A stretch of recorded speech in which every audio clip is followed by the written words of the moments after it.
Welcome to Hood Champion Boxing and Sports. In boxing, you find a way to win or you find a way to lose. Who's really number one and number two? Came up last night during the live.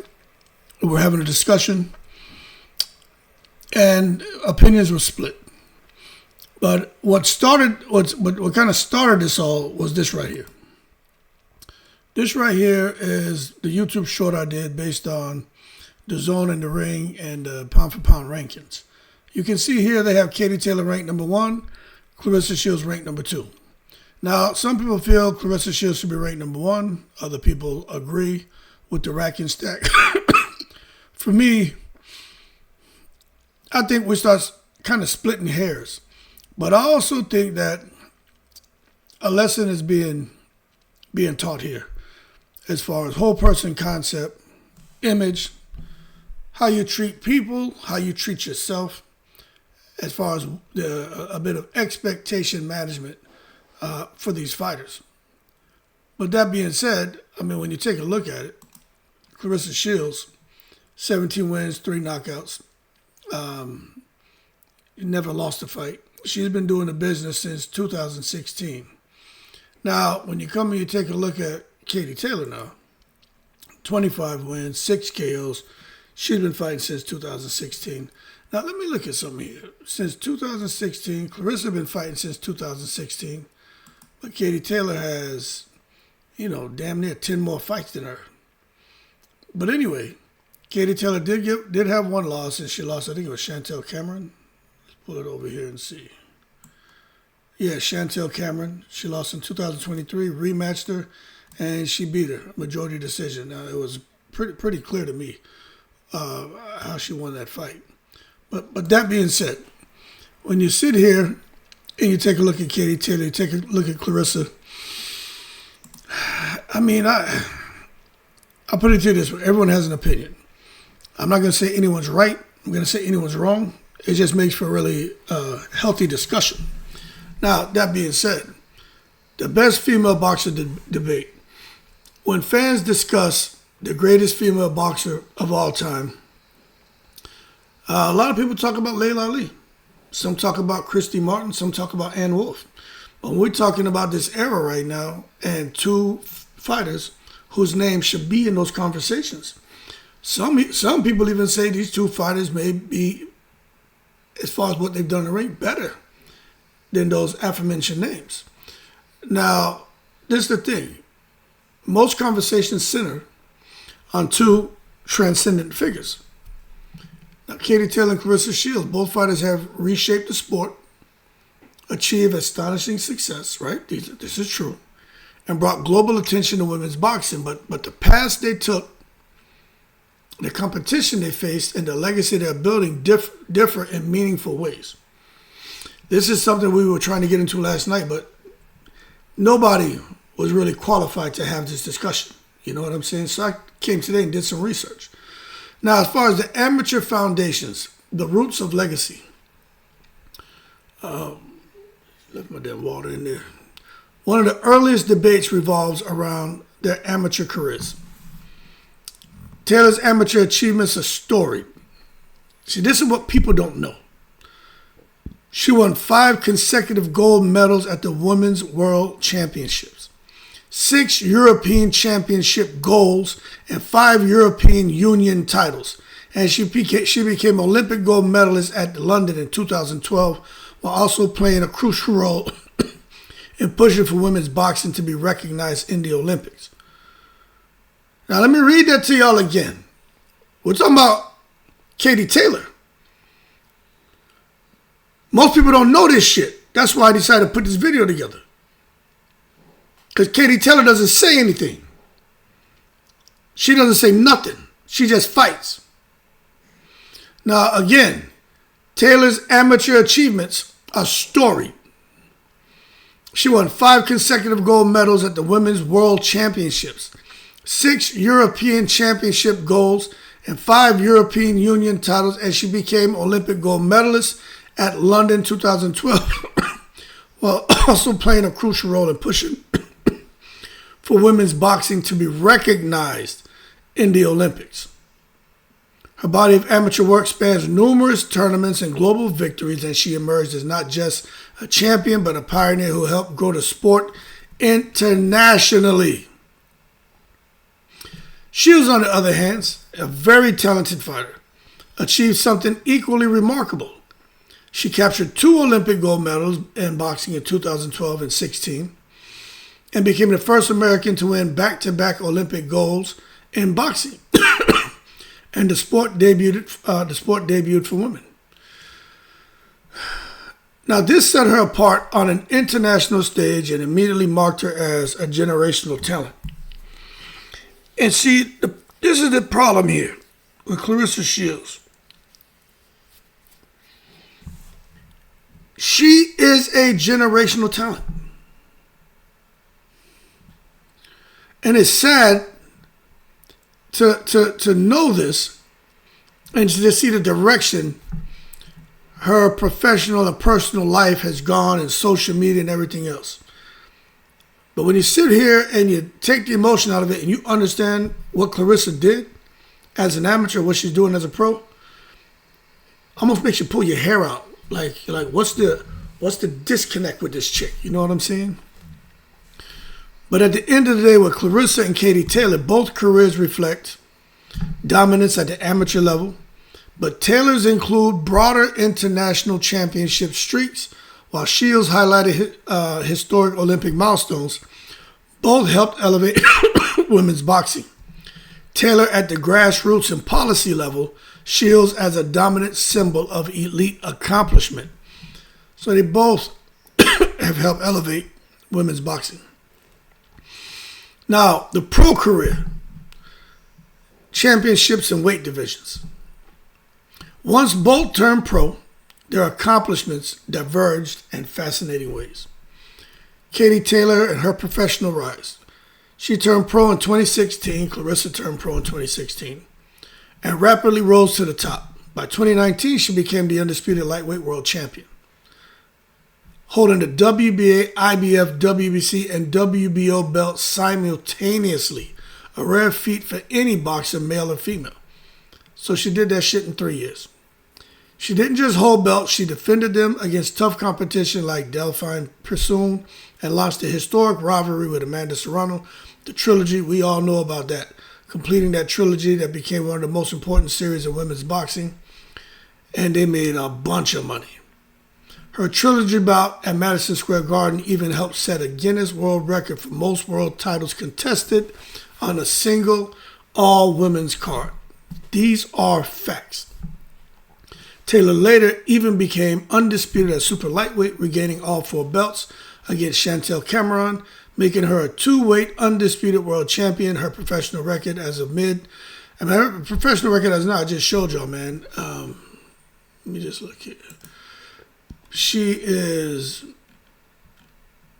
scroll on up, 25 wins, 6 by knockout, and she has 1 loss.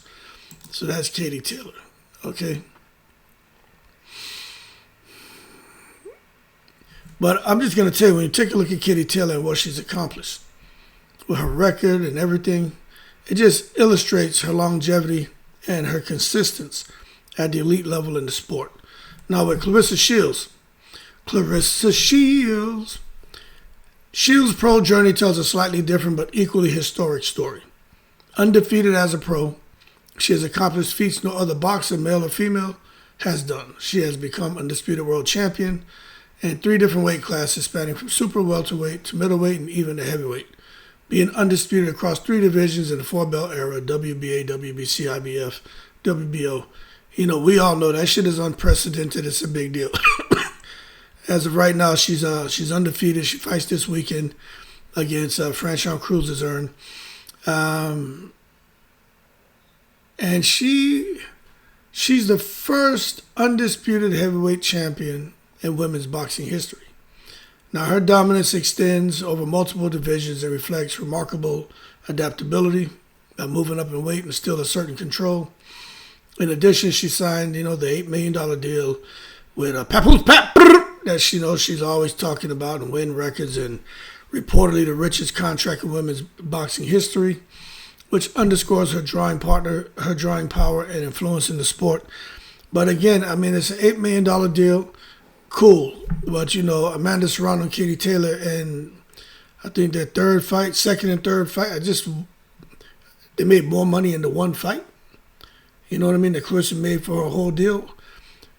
But again, the deal she signed is still, the biggest deal in women's boxing history. But it just makes it's kind of interesting when you think about Serrano and Katie Taylor and how much they made in one fight, opposed to Claressa, what she's going to make in her 4-fight deal.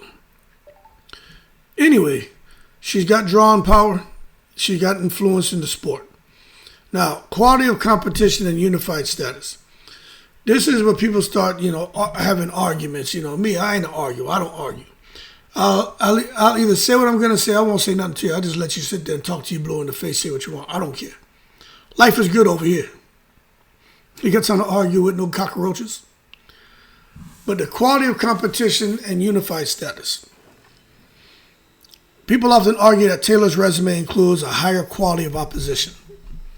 Fighters like Delphine Persoon, Chantel Cameron, Amanda Serrano, who are world champions in their own right, and the trilogy with Serrano generated global attention and helped define women's boxing's modern era. Those are facts. Shields, by contrast, has largely dominated divisions where elite depth is less pronounced. That is a fact, particularly at the higher weights. Some critics suggest that her lack of consistently world-class names at middleweight through heavyweight weakens the argument for her as the definitive face of the sport, though her skill and versatility remain unquestioned. The debate over competition quality is at the heart of why some rankings, like a July 2025 pound-for-pound list, and even what was dropped in 2026, placed Taylor at number 1 and Shields at number 2, even though Shields holds unprecedented historical feats like undisputed titles in 3 weight classes. But it's subjective. Everyone has an opinion, okay? And as far as for me, I really don't give a shit. I just think it's interesting. I could see Claressa being ranked number 1. I could see Katie Taylor being number 1. But I don't know how to rack and stack somebody unless I'm looking at the whole person concept. So I would never put somebody in a number 1 position who doesn't set the right example in and out the ring. So I would never do it. But that's just how my background is and where I come from. And, I think that's the best way to do it. You look at you look at whole person concept when you're trying to say, hey, this is the person I want to put out as a face to represent an organization or a sport or anything, right? If you can't do that with that person, they shouldn't be ranked number 1. Period. Male, female, dog, cat, grandma, grandpa, shit doesn't matter. Now, Taylor's influence goes beyond belts. You know what I'm saying? She helped bring mainstream attention to women's boxing through consistent headline fights in major markets like Madison Square Garden and through a rivalry that attracted huge audiences and record-setting viewership.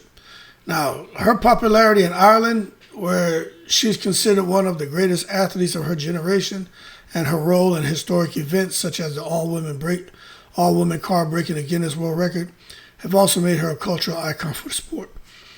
Yo, when Katie Taylor fought Serrano, you'd swear the whole Ireland was up in there.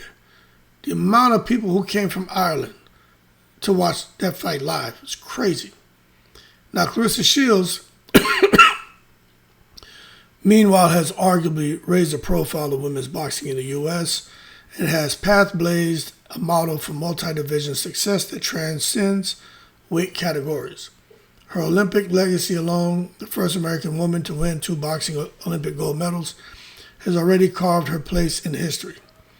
Her record-setting contract shows her influence in commercial terms as well, shaping how female athletes in combat sports are compensated. Now, where opinion makes it interesting, and this is what we were getting into last night, many fans believe the best fighter is Shields because of her technical versatility, adaptability across weight classes, and historic undisputed titles. Others argue that Taylor's career full of high-profile rivalries and arguably tougher day-to-day competition, gives her an edge in hypothetical head-to-head debate. Some comparisons focus on stylistic differences. Shields' methodical domination versus Taylor's high-paced, crowd-pleasing style. Shields' knockout rate is lower and often criticized compared to some peers, while Taylor's KO numbers are modest, but her greatness comes from her ability to win consistently against multiple elite champions. So those debates are enriched by fan polls, social media sentiment, and historical context. Taylor being seen as a cultural figurehead of women's boxing, and Shields as the statistical and historic heavyweight champion across divisions. So who's better? I mean, it depends on what you look for, right? But I think it often comes down to what criteria you value most. If you place weight on competition depth and historic rivalries, you probably lean towards Taylor. But if you prioritize historical achievement across divisions and Olympic dominance, Shields makes a compelling claim as the most accomplished. Both have unquestionably changed the sport. Taylor by bringing it to mainstream prominence, and Shields by shattering historical barriers and redefining what female boxers can achieve both athletically and commercially. But at the same time, fans must take into consideration the whole person concept if they really want to truly identify who is and deserves to be the number one female fighter in the world. That being said, y'all keep cool. Shout out to the veterans, all 7 continents. Yo, I'm in the breeze.